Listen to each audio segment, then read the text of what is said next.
wanna be down with the king. It's the Sports Kings. Sports Kings. Big Mike. He might fall off the wagon in the next 10 minutes. And Rob Calloway. It's about bringing talent. It's not about all the flash and glitz and glam. Not your average sports talk show. The Sports Kings. This is NFL legend, Work Done. This your boy D. Howard, a.k.a. Superman. I'm Jerome Bettis, the bus. It's Cam Newton. Holla at your boy, already. This is Hank Aaron, and I'm down with the king. Tell a friend, Kings is back. Yeah. And welcome into a Thursday on the Sports Kings Sports Kings Live, excuse me.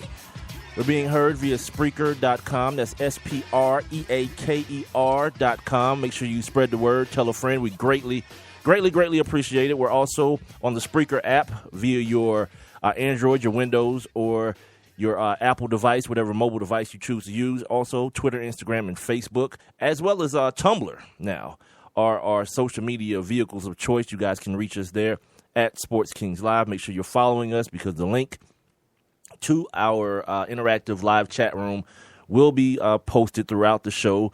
As well, you guys can email us at sportskingslive@gmail.com. You guys make sure when you're to get inside the chat room, you have to register for Spreaker, but it is free. You sign up for free, go to the little thought bubble or whatever it looks like, click on that, or look up Sports Kings Live first of all, then go to the little thought bubble, and then you can get in on the conversations today as well. I am Big Mike, got my partner, Rob Calloway, with me, as usual. Yay.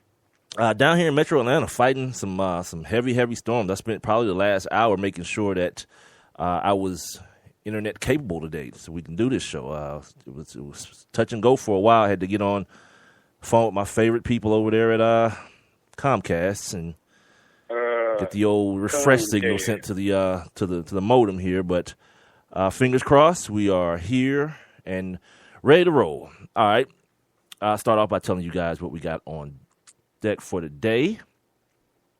First and foremost, I started something new today. I don't know if it's going to be a daily thing, but I kind of started something new.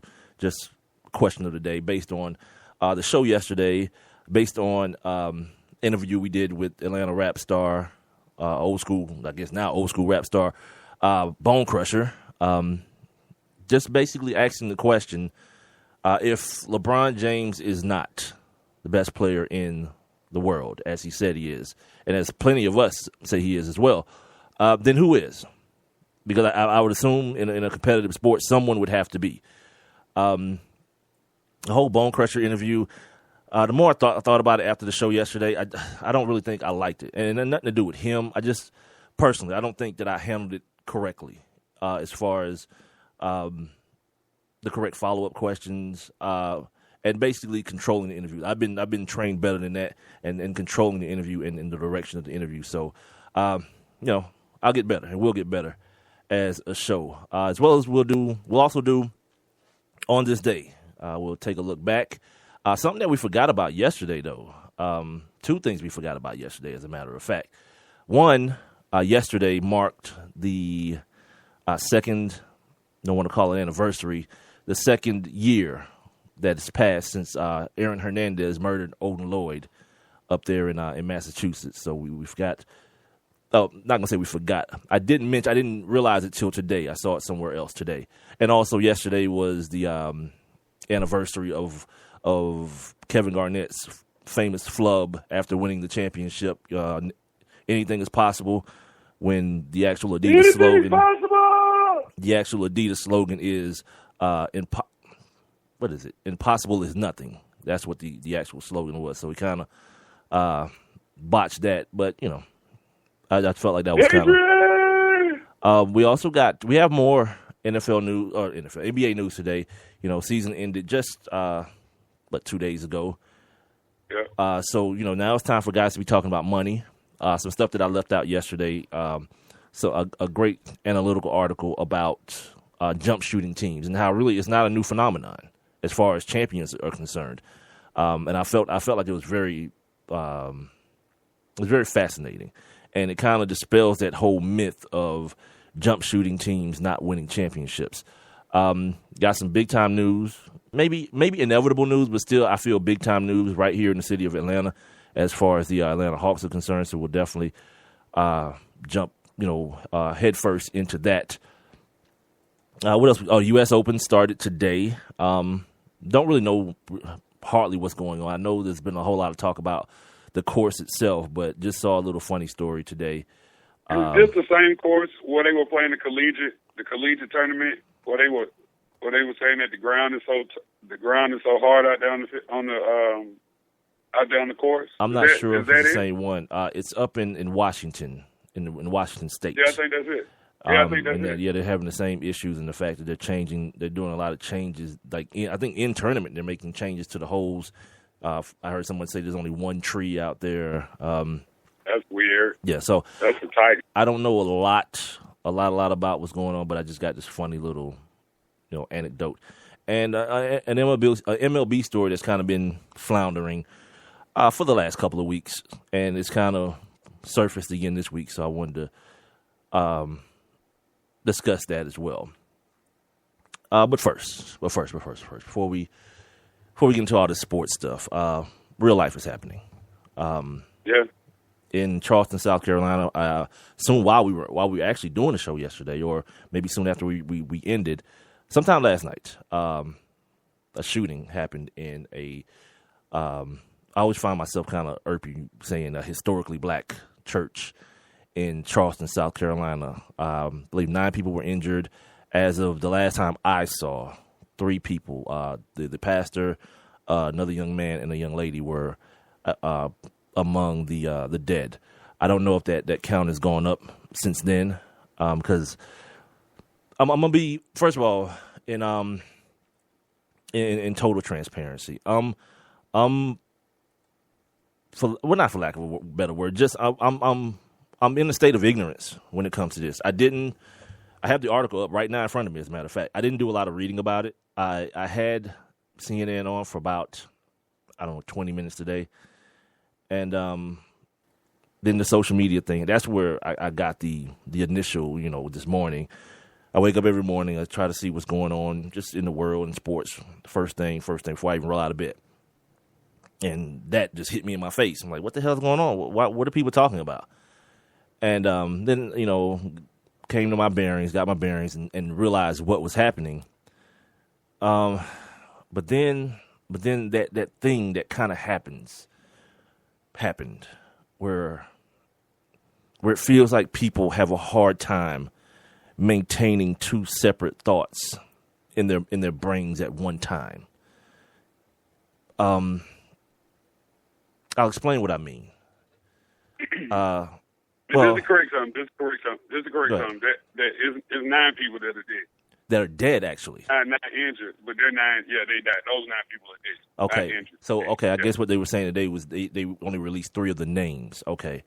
And I don't have those names with me. This is what I'm going to do. I want, Rob, because I'm sure you have, well, I'm not going to say I'm sure, but I'm going to assume that you have a better grasp on this thing than I do, because I don't have much of one at all. Yeah, can you tell the people exactly what, kind of frame the discussion off of what happened, actually? Well, basically, you had Bible study going on last night at Emmanuel AME Church in Charleston, South Carolina, a very historic church. A lot of history there. I mean, that church was originally built by black people, and it was burned down because they wanted to end slavery. So the white people actually burned their church down, and it was rebuilt. So a very historic church right there in Charleston, South Carolina. But you had this guy, Dylan Storm Ruth, who 21-year-old dude, a white guy, goes into the church, and he's sitting in there with them, and it wasn't like a large Bible study. I mean, because it wasn't like a large church, and so. You got these people in here, and of course he's an outsider. But they, from what I heard, they welcomed him in the Bible study, and and they were interacting with them or whatnot. And I think they said that he had been there about an hour. Yeah. Before he pulled the gun out, and said that he had to do this because blacks, we were raping their women and we were taking over the world, and that couldn't happen.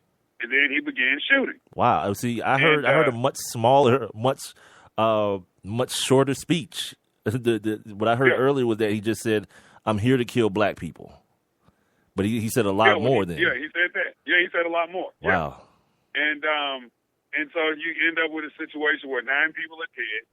And I think the part that really hit me the hardest was that they said it was a little girl. I'm not even sure. I think she was 7. They said that she played dead just so that he wouldn't shoot her. Wow. And you know, she ends up being one of the witnesses. And he left one person. It was only one person that he left alive there. So that's what I'm saying. It was other than the little girl. Yeah, because he thought she was dead. Oh, so he purposely left one person alive. Okay, I got you. To tell what happened. Yes, to tell what happened. So there was a total of 11 people, 12 people there.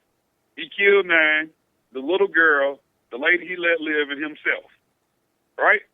And so you got to think about how scary this moment was. You know, for these people that once the shooting began, you got to think about how scary this was. I mean, because it obviously was nowhere to run. You know, when you're in that close proximity to somebody with a pistol, you know, there's no place to go. And so they have, according to USA Today, the victims' names are Tywanza Sanders, Ethel Lee Lance, Susie Jackson, Cynthia Hurd, Myra Thompson, the Reverend Daniel L. Simmons, and then Reverend DePayne Middleton Doctor. And one of these guys, the pastor of the church, was actually a state senator. Right. For the state of South Carolina. And, of course, the suspect, the shooter, he was captured in Shelby, North Carolina, about 14 hours later. And so I was just watching CNN about 30 minutes before we started, and they actually were transporting him via airplane from Shelby back to Charleston. And so, you know, that's the latest. I mean, it's, you know, it's scary, man. You know, I mean, you know, we had a situation right here in Atlanta, and I know we talked a lot of crap about Creflo Dollar and that jet, but, you know, we had a situation over there at that church about maybe 2 years ago where they were having the midday worship service. Oh, yeah, and the guy walked in there and killed the worship leader, right. One of the deacons at the church. But then they actually had beef, right? I don't think so. I think it was just random. Yeah, matter of fact, I remember actually being at work when that happened. Maybe that was just maybe that was my thought when it happened. Like, damn, it sounded like somebody who had beef with somebody. Yeah, he was just disgruntled and just came in the church and started shooting. Yeah, so. You know, like I said, it's a scary situation, man. To think that, you know, the two places where you should never, well, of course there are 3 places that you should never be afraid: church, school, and home. I'm always kind of see that's kind of like today. I was wondering a couple of different things. I had a couple of questions that popped into my mind, and it makes me, again, one of the other reasons that it makes me happy to be able to have this platform as opposed to the normal, or what would be considered normally doing a show on pedestrian radio, because I have questions, and I know they're not comfortable questions, but I want to ask them. You know, we got 2 of our guys, Matt at Only One Mr. Green on Twitter if you guys want to follow him, and we got our guy Coop, Hangin, HANGN with Coop on Twitter as well in the chat room. So I want to make sure I bring them in on this too. But it seemed like a lot of emphasis was put on 2 things. The fact that it happened in a church, or 3 things. The fact that it happened in a church, the fact that church was a historically, quote unquote, historically black church, and the third thing was that it was a young white man, or a white man. So I always ask the question, because what started happening on social media, it's the kind of thing that kind of turns my stomach. You know, when it becomes a situation where, oh, look at that, they apprehended him and he's still alive. Wait a minute. What are we talking about? What are we comparing body counts and all that kind of stuff? What were they supposed to do? Roll up on him and shoot him? Because the reality is not every black person that gets arrested. For example, I'll give you a perfect example of how one instance can be thrown into 2 different circumstances One not making what is sense it? and one making very much sense. When Trayvon Martin was murdered by George Zimmerman,